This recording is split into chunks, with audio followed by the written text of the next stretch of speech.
Texas, una mujer de 38 años fue acusada de robo domiciliario por despojar de $4 a una anciana de 80 años. La acusada fue identificada como Daisy Vega Velázquez, residente de Añasco.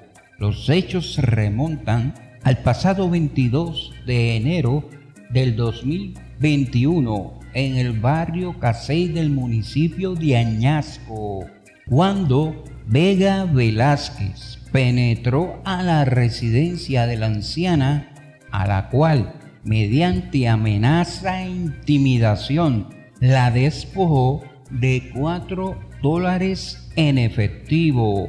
Este caso fue llevado ante el juez Luis Padilla Galeano en el Tribunal de Mayagüez, quien luego de escuchar la prueba encontró causa probable, fijándole una fianza de $1,000, la cual fue prestada. ¿Qué te parece? Y por favor, no olvides, suscríbete hoy al canal, cuídate y comparte.